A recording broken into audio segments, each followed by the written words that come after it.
నిన్న పొన్నం ప్రభాకర్ గారు పత్రికా సమావేశంలో వారు అన్న మాటలైతే ఆశ్చర్యంగా ఉన్నది. నిజంగా ఇలాంటి మంత్రి కూడా ఉన్నాడా కాంగ్రెస్ క్యాబినెట్లోనే డౌట్ వస్తూ ఉన్నది.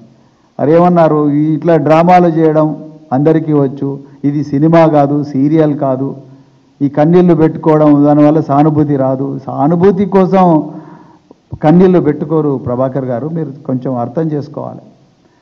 ఒక దశాబ్దాల తరబడి కుటుంబాలతో, లక్షలాది కుటుంబాలతో మాగంటి గోపీనాథ్ గారి కుటుంబానికి అనుబంధం ఉంది.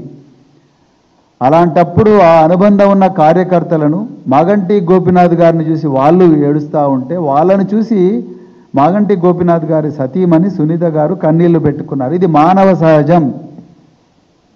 ఇందిరాగాంధీ గారు చనిపోయినప్పుడు దేశంలో కోట్లాది మంది కన్నీళ్లు పెట్టుకున్నారు. అది కూడా సీరియలేనా మీ ఉద్దేశంలో? రాజీవ్ గాంధీ గారు శ్రీపెరంబుదూరులో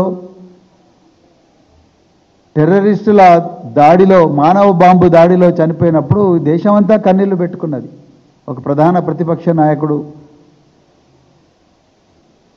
చనిపోయిండని చెప్పేసి, అది కూడా మీ దృష్టిలో సీరియల్ డ్రామానేనా? ఆంధ్రప్రదేశ్కు ముఖ్యమంత్రిగా పనిచేసిన వైఎస్ రాజశేఖర్ రెడ్డి గారు హెలికాప్టర్ ప్రమాదంలో చనిపోతే చాలామంది కూడా మరి ఏడ్చారు, కొంతమంది షాక్ కూడా గురై చనిపోవడం జరిగింది.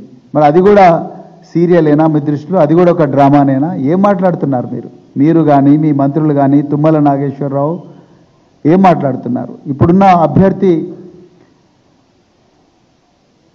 మాగంటి గోపీనాథ్ గారి మరణాన్ని దైవ నిర్ణయం అంటున్నారు. అంటే ఆయన చనిపోవాలని దేవుడు భావించాడని మీరు చెప్పాలనుకుంటున్నారా? ఇప్పుడున్న అభ్యర్థి, కాంగ్రెస్ అభ్యర్థి వాళ్ళ నాన్నగారు, ఆయన పర్సనల్ విషయాల మీద కూడా కామెంట్ చేస్తున్నారు. మాగంటి గోపీనాథ్ గారి పర్సనల్ విషయాల మీద కామెంట్ చేస్తున్నారు. అంటే మీ పర్సనల్ విషయాల మీద మేము కామెంట్ చేయలేకనా? మీ కుటుంబాల్లో ఉండే విషయాల మీద మేము కామెంట్ చేయలేకనా? అక్కడే మీకు మాకు తేడా ఉన్నది. కాంగ్రెస్ సంస్కృతికి బీఆర్ఎస్ సంస్కృతికి అక్కడే తేడా వస్తున్నది.